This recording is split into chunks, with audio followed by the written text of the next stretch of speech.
Malliyam ராஜகோபாலோட Sun Bharat பேசுகிறேன். இது என்னோடய செகண்ட் மூவி. ஃபர்ஸ்ட் ட்ரிபிள் ஃபைன்னு ஒரு படத்தில் பண்ணியிருப்பேன். தேங்க்ஸ் டு மிஷ்கின் சார் இந்த ஆப்பர்ச்சுனிட்டி கொடுத்ததுக்கு. எல்லோரும் தியேட்டரில் வந்து கண்டிப்பாக அந்த படத்தை பார்க்கணும். எல்லாருக்கும் வணக்கம். இது என்னுடைய ரெண்டாவது படம் ஓனாய மாட்டுக்குட்டியும். வழக்கனுக்கு அப்புறமா நான் பண்ணுற படம் இது.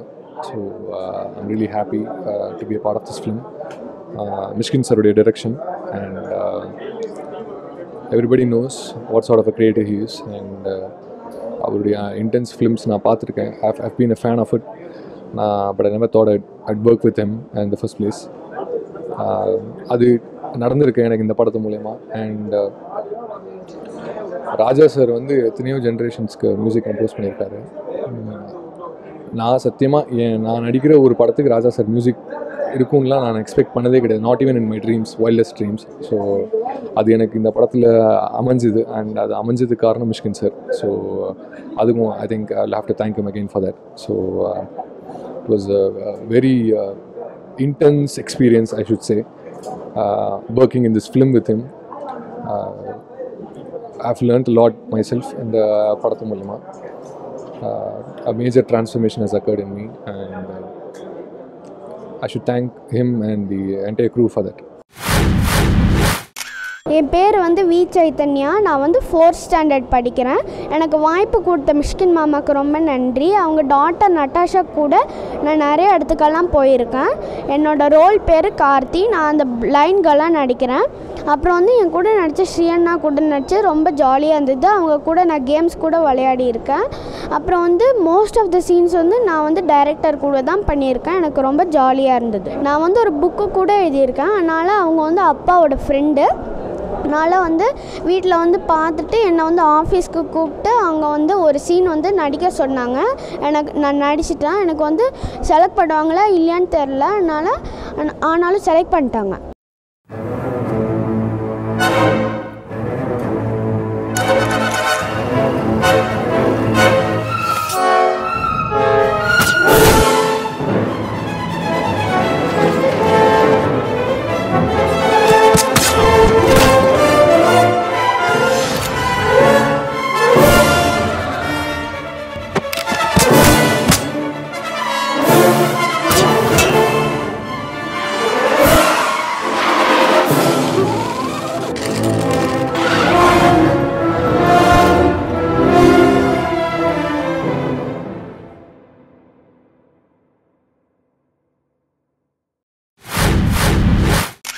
இப்போ மிஷ்கின்கிட்ட எனக்கு 2 டவுட் இருக்குது. ஒரு டவுட் என்னென்னா, ஏன் சாங் பண்ணலைங்கிறதுக்கு. இப்போ ப்ரொடியூசர்களுக்கு தலைவலியே சாங் பண்ணுறதுல தான் இருக்குது. ஏன்னா சாங் பண்ணால் நம்ம ஆடியோ ரைட்ஸ் நமக்கு இல்லைங்கிற மாதிரி வந்துருச்சு. அதனால பண்ணலையா, கதைக்காக பண்ணலையான்னு தெரியல. எங்களுடைய தயாரிப்பாளர்களுக்கு எப்படி ஒரு பெரிய நெருக்கடி நடந்துக்கிட்டு இருக்குது. அவங்க ரைட்டருங்க பாட்டு எழுதுனவங்க கையெழுத்து போடணும், மியூசிக் டைரக்டர் கையெழுத்து போடணும். இதெல்லாம் போட்டால் தான் ப்ரொடியூசருக்கே சேருது. அப்படி ஒரு டவுட் இருக்குது எனக்கு. அதோடு மட்டும் இல்லாமல் இந்த டைட்டில் பார்க்கும்போது நீங்கள் மிருகங்கள் எடுத்துட்டிங்கனாக்க ஓநாய் கம்மி, ஆட்டுக்குட்டி ஜாஸ்தி. ஆனால் மனிதர்களில் மட்டும்தான் ஓநாய் புத்தி உள்ளவங்க ஜாஸ்தி, ஆட்டுக்குட்டி இருக்கிறவங்க மாதிரி இருக்கிறவங்க ரொம்ப கம்மியாக இருக்காங்க. அதனால இவர் இந்த பட்ட கஷ்டத்தினுடைய விளைவு தான் இந்த டைட்டில் வச்சிருக்காரா மிஷ்கின். இவ்வளோ நாள் அந்த சினிமாவில் ஒரு பட்ட கஷ்டங்கள்னால தான் இந்த டைட்டிலே வச்சிருக்காரான்னு ஒரு டவுட்டு. எப்படி இருந்தாலும் மிஷ்கினுக்கு இந்த படம் பெரிய வெற்றியை கொடுக்கும். அந்த வெற்றி விழாவோடையும் நாங்கள் கலந்துக்குவோம். நன்றி, வணக்கம். முதலாவதாக ஜானஸ் பிக்சர்ஸ் அண்ட் வெற்றிவேல் கிரியேஷன்ஸ் இந்த 2 நிறுவனத்தாரையும் தயாரிப்பாளர் சங்கத்தின் சார்பாக வருக இந்த தமிழ் சினிமாவுக்கு அன்புடன் வரவேற்கிறோம். நான் ஃபர்ஸ்ட் டைம் படம் பண்ணுறேங்க.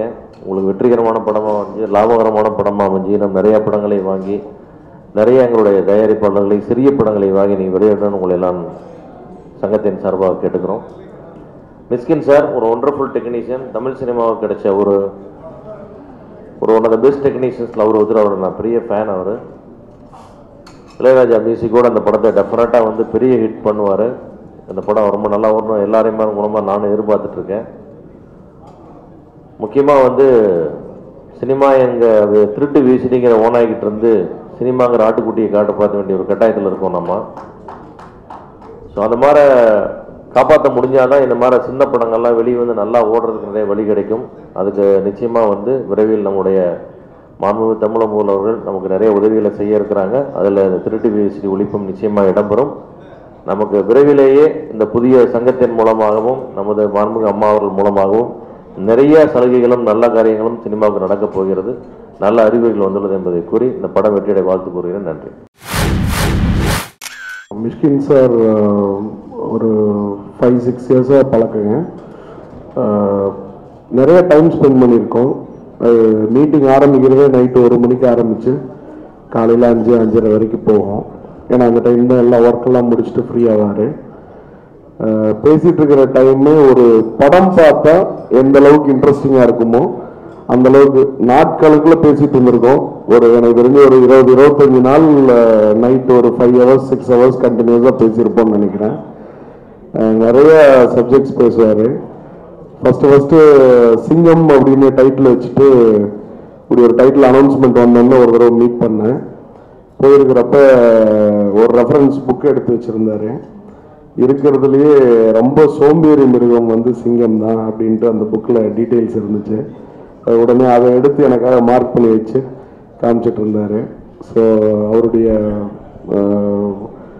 புக்ஸு நாலேஜ் வந்து எக்ஸ்டென்சிவாக இருக்கும். ப்ளஸ் படங்களில் அதை அந்த புட்சாலித்தனம் வந்து டெலிவர் பண்ணுவார். ப்ளஸ் இந்த படம் பார்க்குறப்ப டெஃபினட்டாக அவர் திருப்பி அது ஒரு 5வது ஃபீல் வந்து தெரியுது. அது கண்டிப்பாக மிஷ்கின் சாருக்கு அந்த this colour will really work out. ஓனாயும் மாட்டுக்குட்டியும் இந்த டைட்டிலே ரொம்ப நல்லா இருந்தது. பார்த்துக்கிட்டே இருந்தேன். ஏன்னா அண்ணன் கூட பேசணும் சொன்னார் மோகன். நிறைய பேர் ஓனாய் ஆகிட்டாங்க. இங்கே அதெல்லாம் ஓனாய் ஆனவங்களாம் ஆட்டுக்குட்டியான கதைகளும் இருக்கிறது. அதற்காக சொல்லுவேன். நான் இந்த சினிமாவில் டிஸ்பியூட்டு மீட்டிங்னு போட்டு 28 வருஷம் சர்வீஸ். அதில் எவ்வளோ ஓனாயி எவ்வளோ ஆட்டுக்குட்டியை பார்த்தாச்சு. நிறைய ஓனாயை காணோம், நிறைய ஆட்டுக்குட்டி இருந்துக்கிட்டு இருக்கு. அதனால் சொல்கிறேன். ஆனால் அந்த இயக்குனர் மிஷ்கினை நான் ரொம்ப பாராட்டுறது என்னென்னா, முதல்ல ஆடு ஓடிச்சு, அப்புறம் ஓனாய் ஓடுது. இந்த மாதிரி காமிச்சார். அதெல்லாம் ரொம்ப பிரமாதமான விஷயம். இன்னொன்று சகோதரர் மிஷ்கின் பேசும்போதே அடுத்த படத்தில் அண்ணன் ராதாரவிக்கு என் படத்தில் ஒரு நல்ல வேஷம் கொடுப்பேன்லாம் சொன்னார். அதெல்லாம் சந்தோஷம்தான் நமக்கு. ஏன்னா அது அடுத்த படம் தானே சொல்லியிருக்காரு. அதை எடுக்கும்போது அப்புறமா அதை ஞாபகம் வந்து அவருக்கு, அப்புறம் என்னை கூப்பிட்டு இவ்வளோ இருக்குது. அது சொன்னதுக்கு அண்ணன் மோகனை சொல்லிட்டாரு, ஏங்க இன்னுமாங்க உங்களுக்கு ஆசை தெரியல. இது ஆசை இல்லை, இதெல்லாம் ஒரு லவ், ஒரு பேஷன், ஒரு பிரீத், ஒரு மூச்சு விடுறதே நம்ம வந்து சினிமாக்காக தான் எங்களை பொறுத்தளவில். அது அண்ணன் சொன்னார் மோகன். அதான் அவர்கிட்டே சொன்னேன், ஏன்னா நீங்கள் மட்டும் இப்பயே படம் எடுத்துக்கிட்டே இருக்கீங்க, விட்டுற வேண்டியது தானே. எதுக்காக இதெல்லாம் சொல்கிறேன்னா, இது ஒரு அற்புதமான ஒரு லைன். இது வந்து அழகாக காப்பாற்றப்படணும்னா இயக்குநர்கள் மிஷ்கின்தை போன்றவர்கள் இல்லை, அத்தனை இயக்குநர்களுமே தயாரிப்பாளரோடு ஒத்துழைக்க வேண்டும். அந்த பாடலை பற்றி சொன்னார், மோகன் தான் சொன்னார் நினைக்கிறேன். இந்த பாட்டு வந்த உடனே எல்லாம் பாட்டு வந்து எந்த தயாரிப்பாளருக்கு உரிமை வருகிறதுன்னு, படமே வரமாட்டேது உரிமை. அதனால சொல்றேன். நேற்று நைட் வந்து என்னை கூப்பிட்டாரு. இப்போ இயக்குனர் சஞ்சய்ராம் வந்தார், ராஜ்குமார், செந்தில் அவங்கெல்லாம் வந்தாங்க. அவங்கெல்லாம் வந்து இன்னைக்கு இது இருக்குது, நீங்கள் வரணும் அப்படின்னு சொன்னாங்க. நான் பொதுவாக அந்த கேசட்டு இதுக்கெல்லாம் அவ்வளோவா வர்றதில்லை. ஏன் இந்த மாதிரி ஃபங்க்ஷனுக்கு வர்றதில்லைன்னா, யாராவது ஏதாவது நடிகர்களை பற்றி ஏதாவது பேசிட்டா நான் பதில் சொல்லி ஆகணும். பதில் சொல்லும் போதே சில பேர் கேட்குறாங்க நடிகர் சங்கம் என்ன செஞ்சதுன்னு. அப்போ பதிலை சொல்லணும்னா என்ன தவறு? அதற்காக சொல்லிக் கொள்கிறேன். இது ஒரு அற்புதமான நிகழ்ச்சி, இது ஒரு நல்ல ஒரு சந்தோஷமான நிகழ்ச்சி. இங்கே இந்த படம் வந்து பெரிய அளவில் வெற்றி அடையணுன்றதுக்கு எதுக்குன்னா, மிஷ்கின் கூட வாங்கினவரை நான் 2 பேரையும் மறந்துட்டேன்னு சொன்னார் ஓப்பனாக. அது நியாயமான விஷயம். ஏன்னா இப்போ எந்த படம் வியாபாரம் ஆகிறதே இல்லை நிறைய. அதனால் வாங்குறவங்க யாருன்னு தெரியல, அதுக்காக தான் சொல்லியிருப்பார். அவருக்கே இப்போ சந்தேகம் போல இருக்கு, உட்காந்து நம்ம படம் வித்துருச்சா யோசிச்சுட்டு இருக்காரு போல இருக்கு. அதனால் நல்ல உள்ளமாக இருக்கக்கூடிய செந்திலாட்டு இப்போ ராஜ்குமார்லாம் அவங்களாம் வந்தாங்க. இந்த படம் வந்து நல்லா ஓடணும்னு எல்லாருமே வாழ்த்துற மாதிரி நானும் இப்படிதான் வாழ்த்தணும். ஏன்னா இன்றைக்கி இருக்கிற சினிமா வந்து ரொம்ப ஒரு டேஞ்சரான பொசிஷனில் போயிட்டுருக்கு. அதெல்லாம் ரெக்டிஃபை பண்ண, அதெல்லாம் சரி பண்ண இப்போ தமிழ் ப்ரொடியூசர் கவுன்சிலுக்கு ஒரு பெரிய நல்ல குரூப் வந்திருக்கு. இவங்கெல்லாம் தான் சரி பண்ணணும். ஏன்னா மீண்டும் ப்ரொடியூசர் கவுன்சிலுக்குத்தான் பவர் வர வேண்டும். ஏன்னா என்னை பொறுத்தவரை 2 கண்ணு எனக்கு யாருன்னா, ஒன்று ப்ரொடியூசர், ஒன்று டைரக்டர். டைரக்டர் செலக்ட் பண்ணணும், ப்ரொடியூசர் ஓகேன்னு சொல்லி எனக்கு வந்து பணத்தை தரணும். அதுக்காக சொல்கிறேன். அதனால் நான் எப்போ 2 கண்ணா நினைக்கக்கூடியவன். அதனால் ஏன்னா சினிமா வந்து முந்தி எப்படி இருந்ததுன்னா, அது மட்டும் சொல்லி முடிச்சுக்கிறேன். பட்டினத்தார் படத்தில் மதுரையில் போய் பார்த்துட்டு இருந்தேன். நான் ரொம்ப சிறு வயசு. பட்டினத்தார் படத்தில் பார்த்தேன். எங்கள் அப்பாவுக்கு வந்து கை காலெலாம் இழுத்துக்கும், ஏன்னா பட்டினத்தாரை அடித்ததுனால. அப்போ அவர் வந்து தேய்ச்சிக்கிட்டே நடப்பார். அப்போ ஒரு பாட்டு, அப்போ பாட்டில் வந்து சாப்பிடுவார். இவர் பிச்சை போட்டு இவர் பெரிய பணக்காரான ஏழை ஆகிடுவார். அப்போ அது சாப்பிடும் போது ஒரு பருக்கு கூட அவனால் சாப்பிட முடியவில்லைன்னு சொல்லுவாங்க. அந்த கையை ஆட்டிக்கிட்டே சாப்பிட முடியாமல் போயிடும் எங்கள் அப்பாவுக்கு. அந்த டைமில் இந்த சோடா கலர் பிஸ்கட் விற்றவன் மதுரை தேட்டரில் குறுக்கில் வந்துட்டான். சோடா கலர் பிஸ்கட் அப்படி சொல்லிட்டு வந்தான். இன்னொருத்தன் எடுத்தான் ஒரு கட்டையை, ஒரே அடி அவன் மண்டையை உடைச்சிட்டான். ஏண்டான்னு கேட்டதுக்கு, எவ்வளோ நல்ல சீனை விட்டுட்டு மறைச்சிட்டேடா பாவி, அப்படி ரசித்தான் அந்த காலத்தில். ஆனால் இப்போ அப்படி இல்லை. படத்தை ஆன்னு பார்க்குறான். ஏன்னா அங்கே கதாநாயகியும் கதாநாயகனும் சேர்றாங்க. எதை இவன் வீட்டில் செய்ய முடியல அதெல்லாம் செய்கிறாங்களா அங்கே. அதனால் அப்படியே பார்க்குறான். பார்த்துக்கிட்டே இருந்துட்டு சொல்கிறான், என்னப்பா இது, மூட்டை பூச்சி கடிச்சிது, அடித்தா ஒரு அடி, சொரிஞ்சான். ஆனால் கண்ணை மட்டும் எடுக்க மாட்டான். அதுலேருந்து அங்கே மிஸ் ஆகிடுமா. அப்படியே சொரிஞ்சிட்டு, என்னப்பா இவ்வளோ நேரம் சொரியிரு, ஒன்றும் ஆக மாட்டேன்னு பக்கத்தில் கொஞ்சம் சொன்னான். சொரிஞ்சது ஏன் தோடடா, ஓந்தோட இல்லை, தெரிஞ்சுக்காது. எவன் எந்த தோடைய சொரியிறான்னே தெரியாத அளவில் இப்போ சினிமா இருக்கு. அதனால் சிலதெல்லாம் நான் வந்து படம் பார்க்கும்போது எனக்கே சில தப்பாக சொல்ல, சிலது புரியல. பட் அது வந்து என்னை தவிர மற்ற ரொம்ப பேருக்கு புரிஞ்சிருக்கு படம். எல்லாம் சிரிக்கிறாங்க, கை தட்டுறாங்க. அப்படியே பார்த்துக்கிட்டே இருந்தேன்.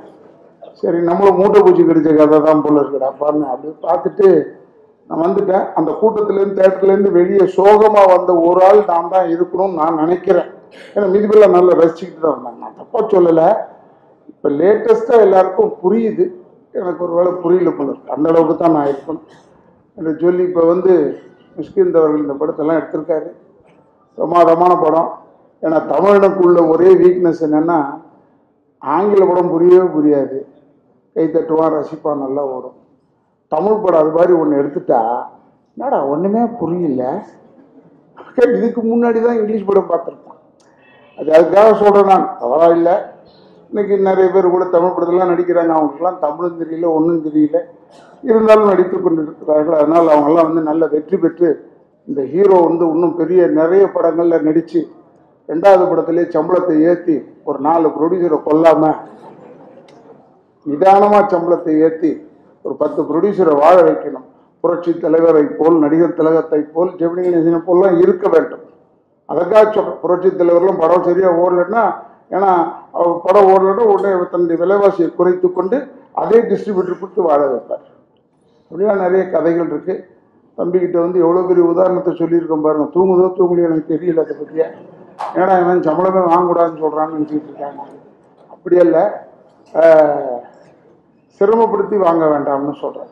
ஏன்னா நம்ம உண்மையிலே நல்லா நடித்தா நல்ல சம்பளம் வாங்குங்க, வேணான்னு சொல்லலை. நீங்கள் நடித்ததை கொஞ்சம் போட்டு பாருங்கள், இது வாங்கினதுக்கு நல்லதா இல்லையா.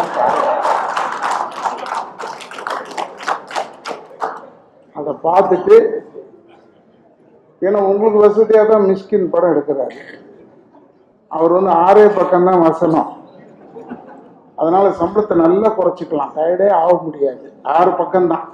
நாங்கள் ஒரு சீனுக்கு 6 பக்கம் பேசினவங்க. நாங்கள் இன்னும் சம்பளம் ஏற மாட்டேது எங்களுக்கு. அதனால் சொல்கிறேன் நான். அதனால் நீங்கள் வந்து அதெல்லாம் பார்த்துக்குங்க. எப்பயுமே ஒரு வாட்டி போட்டு பாருங்கள் படத்தை. நம்ம நடித்த உடனே போட்டு பார்த்துருக்கோம். மீதிலாம் ரஷ் போடுவாங்க, போடுறதில்லை போல இருக்கு. போய் பார்த்துட்டு என்னடா இவ்வளோ கேவலமாக நடிச்சிருக்கேன். போய் உடனே ப்ரொடியூசர்கிட்ட, ஐயா உங்கள்கிட்ட வாங்கின 3 கோடிலாம் 2.5 கோடி எடுத்துக்க, 50 லட்சம் சொன்னால் அந்த குடும்பமே வாழ்த்து உங்களை. அதுக்காச்சும் மனசாட்சியோடு சம்பளம் வாங்குங்கன்னு மட்டும்தான் என்னால் சொல்ல முடியுமே தவிர, ஏன்னா நீங்கள் படித்த படிப்புக்கெல்லாம் வாங்குங்கலாம் சொல்ல முடியாது. அப்புறம் பார்த்தா எல்லாம் நமக்கு பின்னாடி தான் இருப்பாங்க எல்லாரும். ஏன்னா நான் வக்கீலுக்கு படித்தவன், வக்கீல் ஏறவே மாட்டேது சம்பளம். படிப்பெல்லாம் சொல்லி பார்த்தாலும் இங்கே யாரும் மிரள்ற மாதிரி இல்லை. அதுக்காக அதை சொல்லி பாருங்க, நிறைய பேர் தமிழ் ப்ரொடியூசர் சங்கத்தில் மெம்பராக இருக்கிறவங்க நிறைய பேர் தெலுங்கு ஆளுங்க, மலையாள ஆளுங்க, இல்லைன்னா ஹிந்தி அது மாதிரி தான் எடுக்கிறாங்க.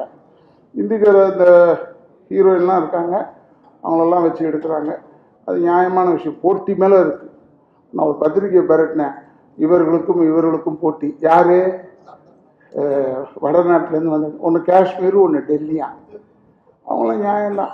ஏன்னா பாவம் அவங்க அங்கேருந்து வரும்போது துணியெல்லாம் அங்கேயே விட்டுட்டு வந்துடுறாங்கன்னு பல தடவை சொன்னேன் நான். இல்லை துணியெல்லாம் சின்ன துணியை போட்டு வராங்க. காஸ்டியூம் ஒரு வேலை கிடையாது இங்கே, அவங்களாம் வந்தா. அதனால் அவங்களுக்குலாம் நிறைய படம் சொன்னாங்க. அதனால் நல்லபடியாக எல்லோரும் நடிச்சு இந்த மாதிரி படங்கள்லாம், இந்த மாதிரி படங்கள்லாம் ஓடணும். ஏன் நான் சொல்கிறேன்னா, மிஸ்கின் மாதிரி டெக்னீஷியன் இருக்கணும் இந்த சினிமாவில். இப்போ உதயகுமார் பேசும்போதெல்லாம் நான் அவரை பார்த்துக்கிட்டே இருந்தேன். ஏன்னா எப்பேற்பட்ட இயக்குனர், சாதாரணமான படத்தை எடுத்தவர் அல்ல, அப்புறம் ஒரு அற்புதமாக ஒரு ரசித்து எடுக்கக்கூடிய இயக்குனர். இவங்களாம் இருக்கணும். இப்போ நான் கூட டைரக்ட் பண்ண போகிறேன் ஒரு படம். என்னை கேட்டாங்க, ஏங்கன்னு. உங்களே சொல்கிறேன், நீங்களாம் வாழ்த்துறீங்க, சந்தோஷம்னா முடிச்சுட்டு விற்கிறதுக்குள்ளே தாலி வந்துருப்போம் இருக்கு. இப்போ அதுக்காக சொல்கிறேன், பயந்துக்கிட்டே இருக்கிறேன் நான், டைரக்ட் பண்ணலாமா வேணாமா. அப்புறம் நான் நினச்சேன், எல்லா டைரக்டரும் நடிகர் வராங்க, நம்ம மட்டும் ஏன்டாட்டா இருக்கணும். நானும் டைரக்ட் பண்ணேன். ஏன்னா அவங்க இங்கே வந்து கெடுக்கும் போது நான் அங்கே போய் கெடுக்கிறது தானே, இதில் ஒன்றும் தப்பு கிடையாது அப்படி சொல்லி. அதனால் சகோதரர் மிஷ்கின் இதெல்லாம் அவர் நடித்த போன படத்தை பார்த்தேன், பிரமாதமாக பேசினார். ஏன் நான் இவ்வளோ பேசுகிறேன்னா, அவர் சொன்னார் முதல்ல மிஷ்கின், நான் வந்து என்ன மனசில் பட்டதோ அதை பேசிடுவேன், அதனால் சில சிரமத்துக்கு ஆளானேன், அதனால் அதெல்லாம் விட்டுட்டு 2 வருஷம் கழிச்சு பேசுகிறேன்னு. நான் டெய்லி பேசுகிறேன். ஏன்னா எனக்கு ப்ராப்ளம் இல்லைன்னா தூங்க முடியாது நம்மளால், அதுக்காக சொல்கிறேன் நான். அதனால் இப்போ கூட பாருங்க, நடிகர் சங்கம் நிம்மதியாக இருக்குது, ஏதோ தொந்தரவு, ஆனால் நான் நிம்மதியாக தூங்குவேன். ஏன்னா எனக்கு பழக்கம் ஆயிடுச்சு இந்த, ஏன்னா நான் பண்ணாத ஊழல் கிடையாது நடிகர் சங்கத்தில், அதுக்காக சொல்கிறேன். இல்லை உண்மையிலே சொல்கிறேன் நான். ஏன்னா பாருங்க, அந்த ஊழல் சொல்கிறதுக்கும் கை தட்டுறீங்க, எல்லாம் சொன்னாலும் கை தட்டுறீங்க. அதான் எங்கள் ஐயா நல்லவன் வாழ்வார்ல சொன்ன மாதிரி, புரட்சித் தலைவர் எதிர்த்து எலெக்ஷனில் நிற்பார், எங்கள் அப்பா ரிசல்ட் வந்துடும், எங்கள் அப்பாவை தூக்கிடுவாங்க, ஜேன்னு கத்திட்டு போவாங்க, புரட்சித் தலைவரையும் தூக்கிட்டு வந்து கத்துவாங்க. எங்கள் அப்பா சொல்லுவார், ஏண்டா யார் ஜெயிச்சா யார் தோத்தா, நீங்கள் தோத்துட்டீங்க, அவர் ஜெயிச்சுட்டார். அடா போவீங்களா, அவனையும் தூக்கிட்டு ஜெயின்னு சொல்கிறீங்க, என்னையும் தூக்கிட்டு ஜெயின்னு சொல்கிறீங்க, என்னடா நாடு. அது மாதிரி நான் பண்ணாத ஊழல்னு கை தட்டுறீங்க. இன்னும் எனக்கு தெம்பு கொடுக்குது ஊழல் செய்வது. அதுக்காக சொல்கிறேன். ஏன் நான் சொல்கிறேன்னா, நான் ஊழல் தான் செஞ்சேன். ஏன்னா என் மேலே போடாத கேஸு கிடையாது. கேஸில் அத்தனை பிரிவுலையும் போட்டாங்க என் மேலே. தூக்கு தண்டனை மட்டும்தான் எனக்கு இன்னும் கொடுக்கணும்னு கேட்கல யாரும். அந்த அளவுக்குலாம் சொல்லி பார்த்து தோத்து போய் ஓடி போனவன் தான் இருந்தானே ஒழிய, ஏன்னா உண்மைக்கும் உழைப்புக்கும் எவனுமே நிற்க முடியாது எதிர்க்க.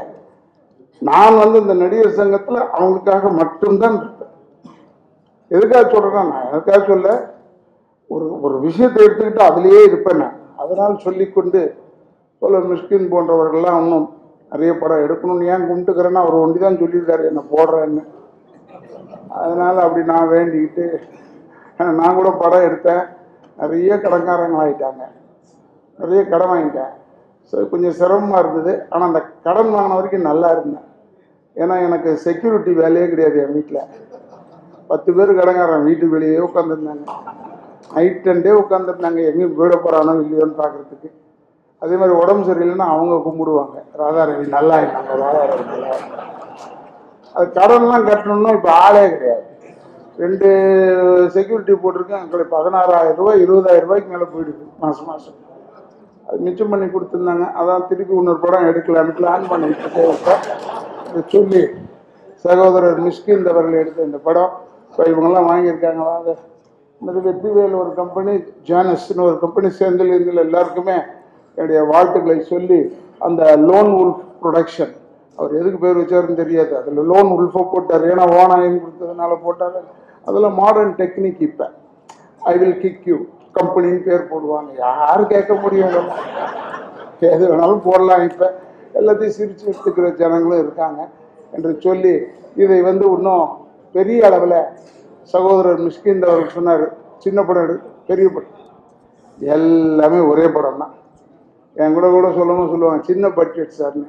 அப்போ சொல்லுவேன் பருத்தி கொட்டை புண்ணாக்கா தர போகிறேன், சோறு தானே போட போகிறேன், அப்படியே சின்ன பட்ஜெட்டு பெரிய பட்ஜெட் எல்லாம் ஒரே பட்ஜெட் தான். அது கொஞ்சம் பெருசு, சம்பளம்லாம் பெருசு, இதில் சம்பளம் குறையுது, மற்றதுக்கெல்லாம் ஒரே விலைவாசி தான் என்று சொல்லி இந்த படம் பெரிய அளவில் வெற்றி அடையணும். ஏன்னா மிஷ்கின் படம்னா பார்ப்பதற்குன்னு ஒரு கும்பல் இருக்காங்க, அவங்கள பார்த்தாலே தெரியும் இது மிஷ்கின் பார்க்குற ஆளுங்க தான் தெரியும். அதனால் இந்த இளையராஜா மியூசிக்குன்னு சொன்னாங்க, அவரை பற்றிலாம் நம்ம பேசக்கூடாது. ஏன்னா இளையராஜனாலாம் கட்டி முடித்த கோபுரம் ராதாரவி, குவிந்து கிடக்கும் செங்கல். என்னை போன்ற இந்த சினிமாவுக்கு நடிக்கணும்னு அலையிற நடிகர்கள் எல்லாம் போட்டு தமிழ் தெரிஞ்செல்லாம் போட்டு எடுத்து இன்னும் பெரிய அளவில் எங்களெல்லாம் ஆக்க வேண்டும் என்று சொல்லி அண்ணன் KR அவர்களுக்கும் தேர்ந்தெடுக்கப்பட்ட அத்தனை நல்ல உள்ளவங்களுக்கும் மீண்டும் ஒரு முறை என்னுடைய வாழ்த்துக்களை சொல்லி, முக்கியமாக ஏன்னா சிவா நான் ரொம்ப சின்ன இதுலேருந்து பார்த்துருக்கேன், அற்புதமான ஒரு பொசிஷனில் வெற்றி பெற்றிருக்கான் செக்ரட்டரியாக. ஞானவேல் ராஜா நான் முதல்லேருந்தே சொல்லி இதை இங்கே சொன்னா திட்டு வாங்குவேன், நான் அதனால் சொல்கிறதில்ல. ஞானவேல் ராஜாவை தான் நான் டார்கெட் பண்ணேன். அதனால் அவங்களாம் வெற்றி பெற்று இந்த பீரியடில் ப்ரொடியூசர் கவுன்சில் இஸ் நம்பர் 1 அப்படி பேர் வாங்க வேண்டும் என்று மட்டும் வாழ்த்தி விடைபெறுகிறேன்.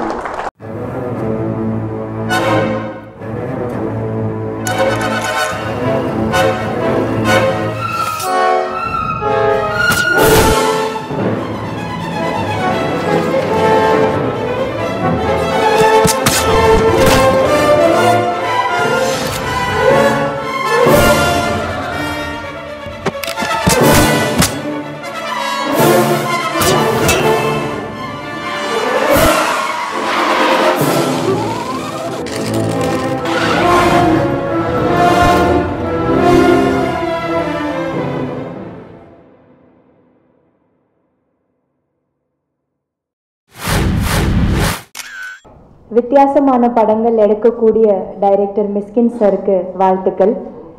இந்த படத்தில் நடித்தவங்க எல்லாருக்கும் வாழ்த்துக்கள், இந்த ஹோல் டீமுக்கு வாழ்த்துக்கள். இந்த படம் பெரிய வெற்றி அடையணும். தேங்க்யூ. ஒரு வித்தியாசமான டைரக்டர், யூனிக் டைரக்டர்னு சொல்லுவாங்க. காரணம் அவருடைய படங்களில் ஒரு தனி ட்ரெண்டு. அந்த காலத்தில் மதிப்புக்கும் மரியாதைக்குரிய ஸ்ரீதர் சார் ட்ரெண்ட் செட்டர்னு சொல்லுவாங்க. அவர் தான் ஃபஸ்ட்டு இந்த வசனத்தை கொலோக்கியலாக, அதாவது நடைமுறையில் உள்ள தமிழாக மாற்றி மக்கள் மத்தியில் பரபரப்பு ஏற்படுத்தியவர். ஃபஸ்ட்டு கலர் படம் பண்ணவர் அவர். ஸோ அந்த மாதிரி ரெகுலர் ட்ரெண்டில் ஸ்டைலுன்னு ஒன்று இருக்கும், மேக்கிங் ஸ்டைல். இப்போ மனரத்னம் சாருக்கு ஒரு ஸ்டைல் இருக்குது, இந்த மாதிரி ஒரு டைரக்டருக்கு ஒரு ஸ்டைல் இருக்குது. சித்திரம் பேசிட்டு இருந்தாலும் சரி, அஞ்சாத படங்களில் பார்க்கும்போது அவருடைய மேக்கிங் ஸ்டைல் ஒரு டிஃப்ரெண்ட்டாக இருந்ததை விட ஒரு வித்தியாசமாக சொல்லப்பட்ட ஒரு விஷயம். அஞ்சாவது கிட்டத்தட்ட 3.25 மணி நேரமாக என்ன நினைக்கிறாரு, அந்த படம் போனதே இன்ட்ரெஸ்டிங்காக எடுத்த விதங்கள் ஸ்லோ ஃபேஸில் இருந்தாலும் இன்ட்ரெஸ்டிங்காக இருந்தது. ஹாலிவுட்டில் ஒப்பிடணும்னு சொன்னால் இந்த ஸ்டைலு குவென்டின் டரண்டினோன்னு ஒரு டைரக்டர் இருக்கார், கில் பில் இதெல்லாம் இந்த மாதிரி படங்கள் எல்லாம் அந்த ஸ்டைலிஷ் மேக்கிங் பார்க்கும்போது நம்ம மிஷ்கினுடைய ஸ்டைல் ஒரு ஸ்டைலில் இருக்குன்னு நான் நினைக்கிறேன். பட் அது அவர் ஃபாலோ பண்ணுறாருன்னு இல்லை, பட் அந்த மேக்கிங் ஸ்டைல் பார்க்கும்போது அந்த வித்தியாசம் தெரியுது. அது மட்டும் இல்லாமல் பாடல்கள் நீங்கள் பார்க்கும்போது மிஷ்கினுடைய தான் ஃபஸ்ட்டு அவர் தான் அந்த ஸ்டைல் கொண்டு வந்தார். அந்த பாட்டில் அந்த கோரியோகிராஃபி தனி ஸ்டைல் இருக்கும், அவர் பண்ணும்போது அது ஒரு தனி ட்ரெண்டாக இருந்தது. இப்படி அவருக்கான ஒரு பாணியில் இருந்து அவருடைய படங்கள் சக்ஸஸ்ஸு, அந்த வளர்ச்சி எல்லாமே இருந்தாலும் எனக்கு தெரிந்தது அதுக்கான அங்கீகாரம் இன்னும் கிடைக்கலையோன்ற ஒரு சின்ன ஒரு ஃபீல் எனக்கு இருக்குது. ஆனால் அதை விட மிஞ்சி நிச்சயமாக பெரிய படங்கள் கொடுப்பார் என்ற நம்பிக்கை இருக்குது. பெரிய சாதனையும் பண்ணுவார். என்றைக்காவது ஒரு நாள் அவருடைய படம் ஆஸ்காருக்கும் போகக்கூடிய ஒரு படமாக அமையன்றது எனக்கு நம்பிக்கை. ஏன்னா அவருக்கு அந்த ஆதங்கம் இருக்குது, புக்ஸில் நாலேஜ்லையும் சரி எல்லாத்துலேயும் வந்து அந்த மேக்கிங் ஸ்டைலு. ஆஸ்காருக்குன்னு சில விதிமுறைகள் இருக்குது, அது எப்படி அணுகணும், எந்த மாதிரி படம் எடுக்கணுன்றது. இந்த படத்தில் வந்து பாட்டு இல்லைன்னு சொன்னால் காஸ்ட் ஆஃப் ப்ரொடக்ஷனுக்காக இல்லை, இந்த படத்துக்கு தேவையில்லை. ஏன்னா ஒரு கிரைம் த்ரில்லரில் வந்து தேவை கிடையாது.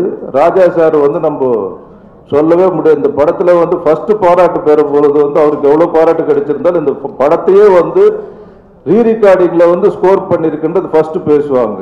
அதுக்கு வாய்ப்பு கொடுத்தது மிஸ்கின் கொடுத்துருக்காரு. ஏன்னா இளையராஜாவுக்கு வந்து தாகம், அவருக்கு எப்பவுமே இந்த மாதிரி படங்களில் வந்து பண்ணும்போது அவருக்கு அவ்வளோ சந்தோஷம். அவர் சம்பளத்தை ஏதோ வாங்குறாரே தவிர அவர் உள்ளுக்குள்ளே வந்து அந்த பேஷன் வந்து அந்த மியூசிக் மேலே இருக்கிறது வந்து யாருமே சொல்ல முடியாது. ஆனால் இந்த சூழ்நிலை வந்து முக்கியமாக இப்போ இருக்கிற சூழ்நிலை, நேற்று தான் ஒரு நண்பர் சொல்கிறார், அவரும் ஒரு ப்ரொடக்ஷன் பண்ணிக்கிட்டு இருக்கார். எப்போ இல்லாத அளவுக்கு 3 மாதங்களுக்கு முன்னாடி அவுட்டோர் யூனிட் எல்லாமே ஃப்ரீயாக இருந்தது.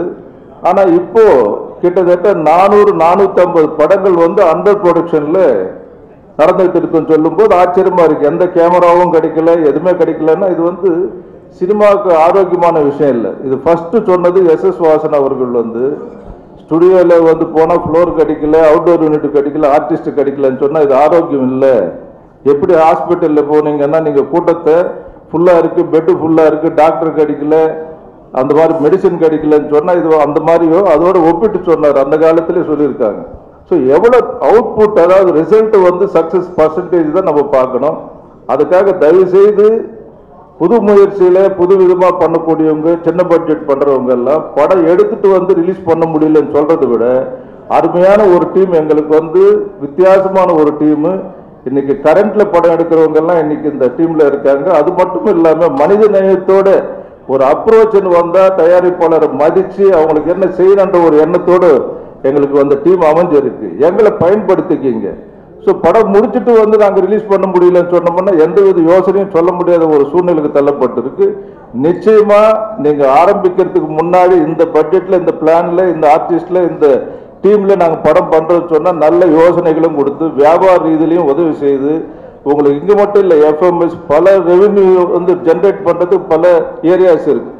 அதெல்லாம் டேப் பண்ணி எப்படி பண்ணலான்னு கூடிய ஒரு செல்வாக்கு உள்ளவங்க, அறிவுள்ளவங்க எல்லாமே உள்ளதுனால எங்களை பயன்படுத்திங்கன்னு முக்கியமாக சொல்கிறேன். அதே நேரத்தில் விஜய் முரளிக்கு ஒரு யோசனை, அவர் கமிட்டி மெம்பராக இருக்கார். இனி ஃபங்க்ஷன்ஸில் ஜெயிச்ச எங்களை மட்டும் இல்லாமல் மற்றவங்களையும் நண்பர்கள், அவங்களும் வந்து சர்வீஸ் பண்ணவங்க தான், இண்டஸ்ட்ரியில் இருந்தவங்கள தான், அவங்களையும் அரவணைச்சு ஃபங்க்ஷனுக்கு அவங்களையும் வந்து ஒதுக்கி அவங்களையும் வந்து கலந்து பேசினாதான் அந்த பரஸ்பரம் எங்கள் இது வந்து எலெக்ஷன் முடிஞ்ச பிறகு எங்களுக்கு அணின்றதே கிடையாது, ஒரே அணியாக தான் நாங்கள் செயல்படணுன்றது என்னுடைய ஒரே வேண்டுகோள். அவங்களையும் தயவுசெய்து நீங்கள் இன்வால்வ் பண்ணுங்க. ஜெயிச்சவங்களை மட்டும், பதவியில் உள்ளவங்களை மட்டும் நீங்கள் ஃபங்க்ஷன் கூப்பிடணுன்ற ஒரு அவசியம் கிடையாது. நம்மளை பொறுத்தவரை எல்லாரும் நண்பர்கள். ஏன்னா இது வந்து இந்த இண்டஸ்ட்ரிக்கு முக்கியமாக இப்போ வந்து மேன் பவர் தேவை, டீம் ஸ்பிரிட் தேவை. தயவுசெய்து இது வந்து மனசில் வச்சுக்கிட்டு செயல்பட நல்லா இருக்கும்.